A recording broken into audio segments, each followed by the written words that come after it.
Thank you very much. Extremely sad I'm not there in person. I miss KITP and I probably missed lots of barbecues and nice chat in Santa Barbara. So yeah, so I would like to talk about this interesting debate we had in the field for maybe 2 years now about whether theoretical models are able to reproduce the abundance of galaxies at high redshift by James Webb. So let's get started. So this is the plot, right? So this is the basic, this is triggered most of these debates, right? So we have, this is the luminosity functions, right? At redshift of 10 in the left, right? Redshift of 13, right? By Harukani et al. And these are different theoretical models, and these are the measurements. And of course, whatever you see highlighted here by red is basically, these are the detections of these bright objects that we cannot really, most of the traditional models they don't really, they fail to reproduce. So the question here is that we have a tension, right? So we have a tension between theory and observation. And this is probably also a bit painful tension because there are lots of sources of degeneracies. So whenever you have this tension, right, there are lots of direction you think about, right? So you can think about maybe I'm lacking some cosmological effects and maybe lambda CDM is wrong, right? And then maybe you can say, well, maybe because if you have a way to boost the halo mass function, you can actually produce the two efficient star formation you need. Or maybe the way that we produce mock observation is wrong, and we don't know how to add all these systematics and how to count for dust and stuff, right? So there is lots of going on here, different directions. And I think because we need two efficient star formation to happen at early times, maybe a natural way to think about it, the astrophysics, because probably it's the least understood at high redshift. And probably if we need two efficient star formation, maybe just we think about maybe the way that we model star formation maybe is not really accurate. And let's see whether if we take attempts to model star formation in a more physical way, then maybe we can recover this. So that's basically the main motivation for this. So let's start with one of the most successful models, right, in star formation in the market, right, which is the Springle and Henquist model. And most of traditional models, we know they are basically tuned to match observation, right? So we have this Springle and Henquist model. It's been very successful, matches most of the scaling relations and the observation in different redshifts. It's been implemented on most of the probably cosmological simulations. And it's a basically hybrid multi-phase model, right, where you just basically form stars from the cold clouds. And it's basically given by this equation, right? So the star formation is kind of coming from the total density of the gas divided by the time scale for star formation. And of course, if you, and this is the basic principle here. So what you see on the right-hand side, this is the first attempts by doing isolated galaxy, right? Looking at the global Schmidt relation, which is the correlation, strong correlation between star formation and and surface density of gas, right? And the dotted line is the observation, and all these dots coming from the simulation. And this happened only by tuning the time scale for star formation to 1 giga-year, and just happens, right? That's really magic. And it's been really surprisingly successful to reproduce even higher redshift and other constraints. So basically, it's tuned to the observation, and it's very hard to drive physics when you tune to the observation. We should rather have more predictive model where you try to model things from first principles and without collaborating to the observation. Then you naturally see the prediction from the model and see whether you can match the observation, and then this way maybe you can learn something in the way. Other motivations here is that, of course, the traditional models, we know there is variation in the ISM conditions. That's not really captured in many of the star formation models in the market. We know also most of the models depend on the resolution. So if you go to high resolution, you have to calibrate and tune your parameters. And also we know we have a great progress in the ISM now, where we understand much more about how the equilibrium is controlled and the multi-phase ISM, and all these are really missing in the bigger picture of cosmological simulations. So how do we do this?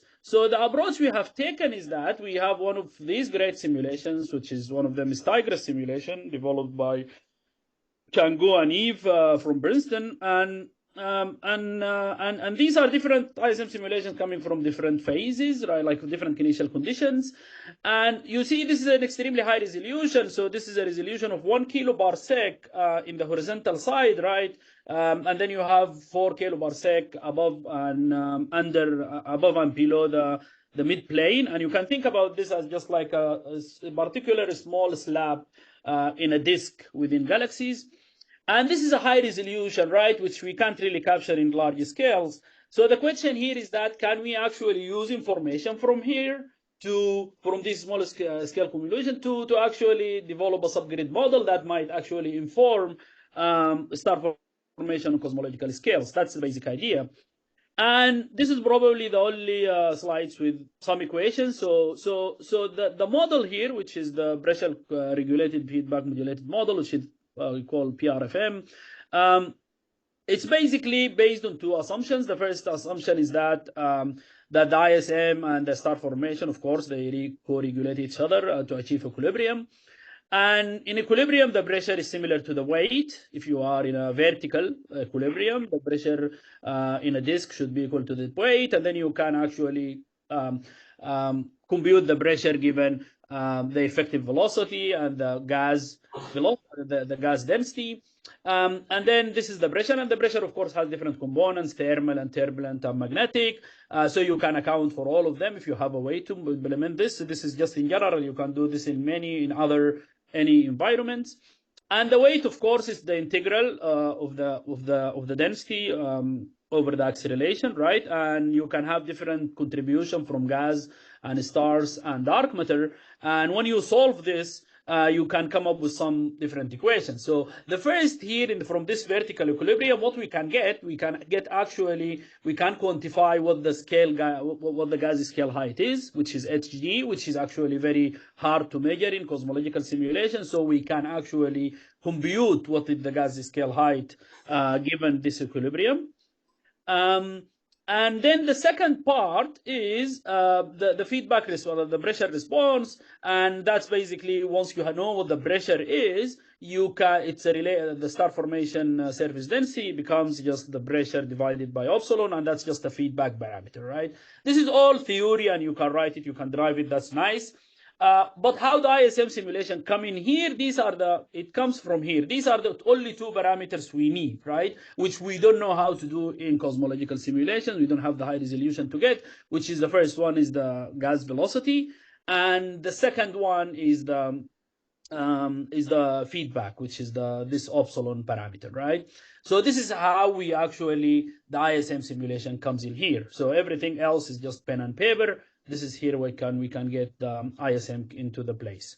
So how do we get? So the first one is the gas velocity. How do we get that? We can actually look at we can go to Tigris simulation. We can look at the effective equation of states, and then we can make a fitting function to that. These are the different 6 simulations of the ISM simulation that I showed you earlier, and they span different range of densities, of course.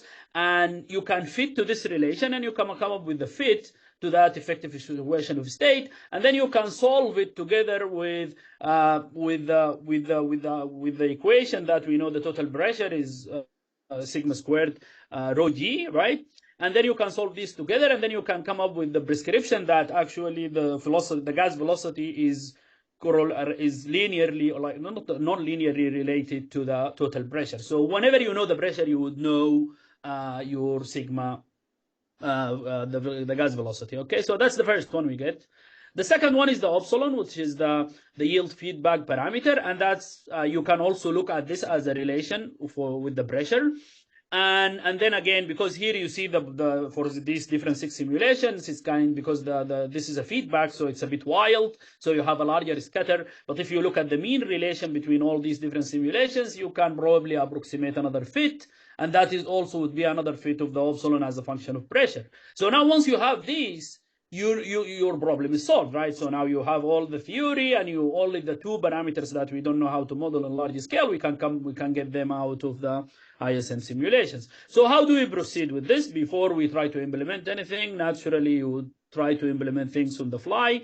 So this is just a sample selection. So here we focus on galaxies from stellar masses 10 to the 7, 10 to the 11. We try to use only 100 particles just to make sure that we are resolving galaxies very nicely. We apply minimum threshold of star formation so we don't go to extreme areas.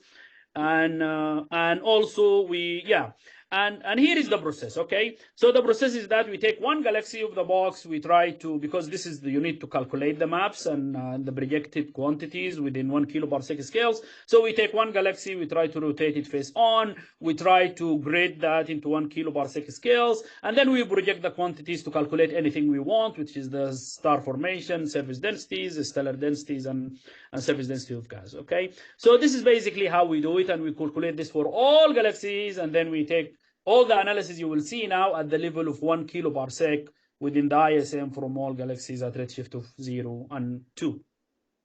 So let's see, this is one of the results. So the first result is what is the relation between the depletion time and the dynamical time?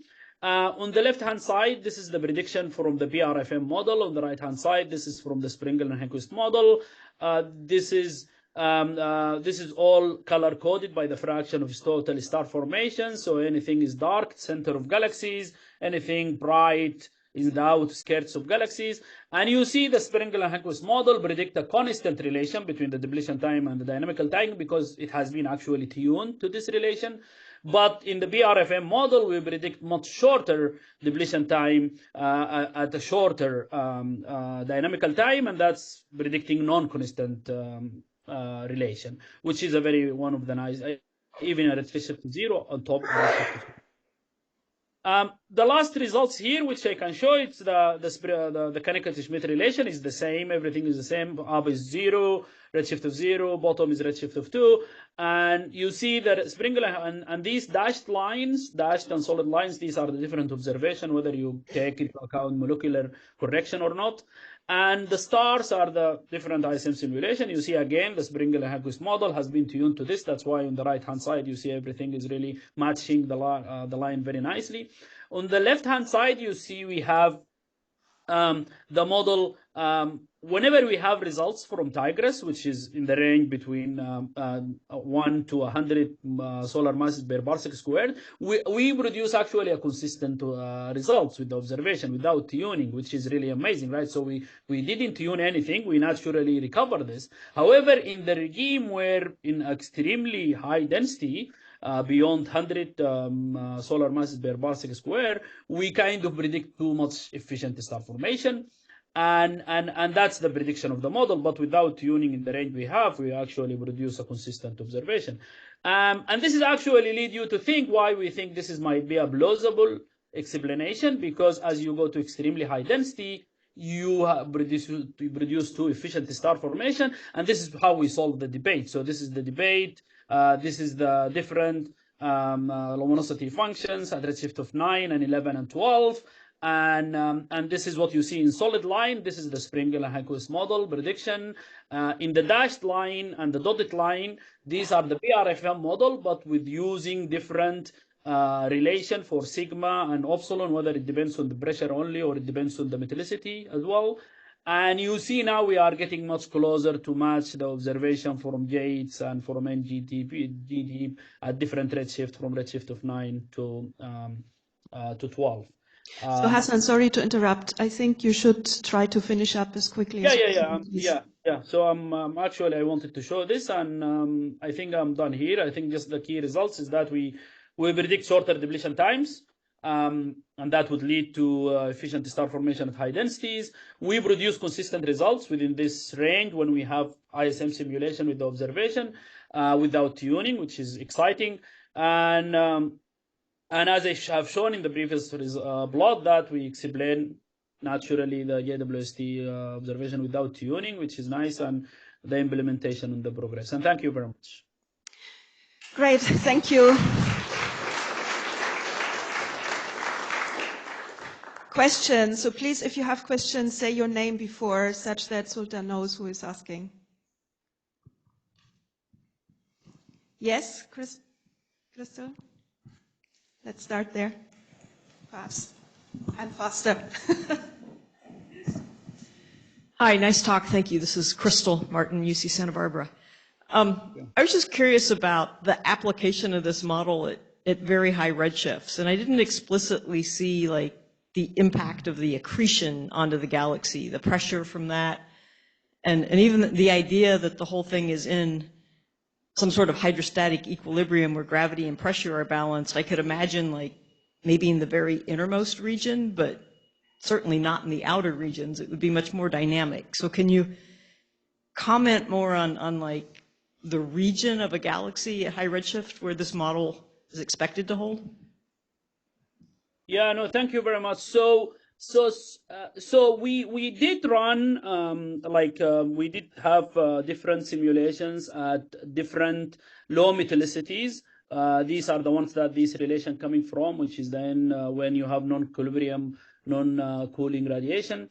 And we did not see a big difference between the relation we use, like how the velocity is related to the pressure and how the feedback is related to the pressure. There is a slight difference, but it's not a big difference. So that's in terms of this relation that really influenced the model. But I did not look extensively on how the feedback changes for different conditions, environmental conditions. We have other projects going on to validate the model at extreme merger scenarios where you have a merger. So then how would that work? We have also another projects going on to look into how to look at different environment for isolated galaxies at high redshift and see how that mimic the same scenario and the same parameters of high redshift. We did not do that quantitatively, but so far, if you account for different metallicities and you go to low metallicity to mimic the high redshift scenario, the results does not really change a lot. I hope that answers your question. Thank you. So we have another question here. Hi, Sultan. Thank you for a great talk. This is Aklant. So I was wondering if when you compare the Springer-Hörnquist and the PPFM pressure-regulated model, do you see a significant difference in the metal enrichment timescales of halos? That we cannot quantify in this analysis because this is all done in post-processing. We are now implementing this in the fly, so hopefully in 2-3 months we can actually have a more consistent, because this is here we are just assuming that this is the gas, and that is actually influenced by the Springer and Hörnquist model too. So it's very hard to any accretion and cooling times and that we get will be just based on the Springer and Hörnquist model. So it's very hard to do it this way, but we are working on trying to do this on the fly, and hopefully we can have these estimates as well. Thank you. Thank you. Other questions? Yes, there's one in the back.